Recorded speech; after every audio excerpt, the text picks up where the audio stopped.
The oceans, which had historically kept America invulnerable, had been penetrated by enemies from both east and west. And we all rushed off to the recruiting stations. Everybody I knew who was my age or close to it was in the services. If you were brave, you were in the Marine Corps. Everybody was in one thing or another, and almost all of us were in the Army. The Axis had to be defeated, and we knew that nobody was going to do it except us.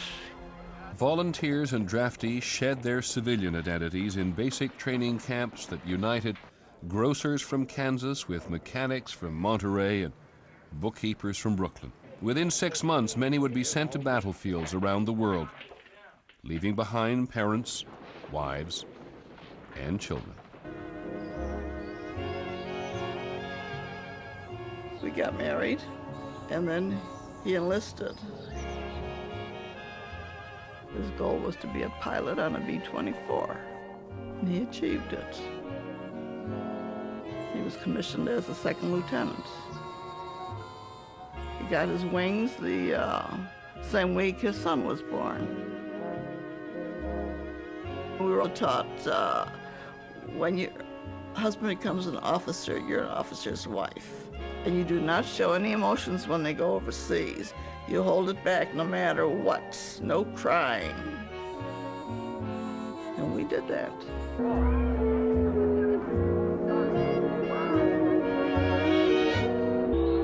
From an army of 300,000 in 1940, American armed forces would swell to 15 million.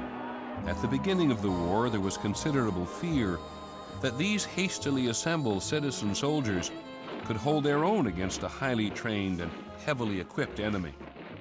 The fulfillment of our special task of production, uninterrupted production. So make your mind up when you get out of bed. Work your head off so you can keep your head. Government films pounded home the fact that America not only had to supply its own troops, but meet the needs of its allies as well. Workers in cities across the country responded.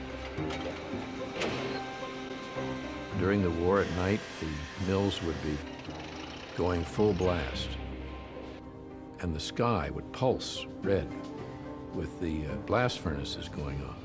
And we were told at school, and we heard on the radio and saw in the newspapers that Pittsburgh was helping to win the war. In Detroit, it took just 9 months to convert the entire capacity of the American automobile industry to war production. They dubbed Detroit as the arsenal of democracy. The plants operated 24 hours a day, around the clock. You had bombers coming off the line every 5 minutes. Work till they almost fall out, then somebody take your place. I was working on the Jeeps. We sprayed the Jeeps with this olive paint. With existing manpower strapped to the limit, there was another pool of workers ready to be tapped. Factory owners were very reluctant to hire women. They argued they'll never learn how to operate these complex machines, and if they come onto the assembly line, they'll distract the men, productivity will go way down, and besides, they shouldn't leave their homes. It'll be the end of the home and the family. But then by about 1942 or 1943, when so many men were in the armed forces, they had to turn to women. So suddenly the whole attitude toward women coming to work changed.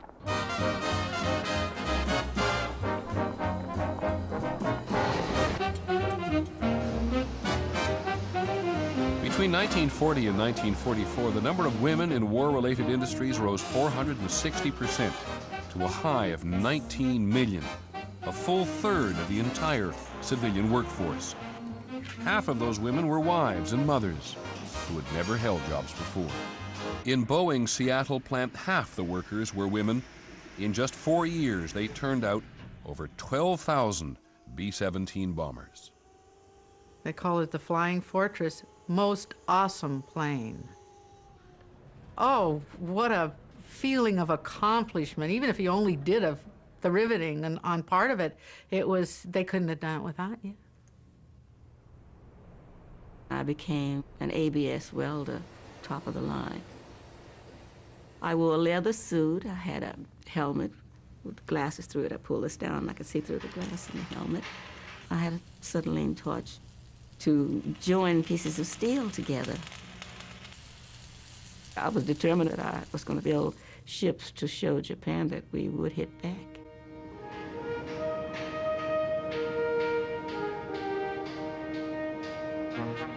Thanks in large part to these women workers, American factories turned out 4,000 tanks and 4,500 planes every month.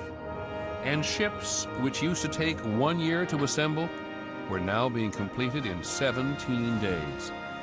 Production expectations were not only being met, they were being surpassed.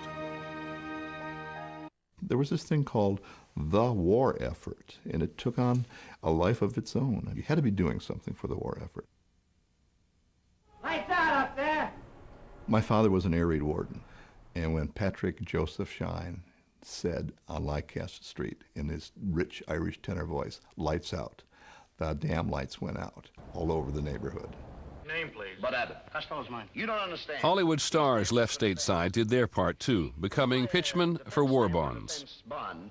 You're saving your money by lending it to Uncle Sam. See, Uncle Sam needs that money to build ships and planes, tanks. And what? Tanks. You're welcome. Virtually everyone would do something for the war effort. At the very least, that meant adjusting to the rationing of a slew of items formerly taken for granted. There was gas rationing, and you had either A stickers or B stickers or C stickers, which you put in the windshield of your car, and it told how much gas you were allowed. Cut the use of your car. Save its tires by driving slowly and by driving less. The president appealed to a national sense of collective sacrifice, asking Americans not only to do without, but to actively collect the materials of war. Turn in all the old rubber anywhere and everywhere. People sent in their rubber toys from their dogs that had died with a letter saying this was Snuffy's favorite toy and please contribute to the rubber scrap dog. Women cut up their girdles and sent them to Roosevelt personally. Kids would gather up the rubber, gather up the aluminum. There were kids' memories collecting tinfoil. Everybody felt that what they did mattered, and that just was as I reflect back on it, of just inestimable importance.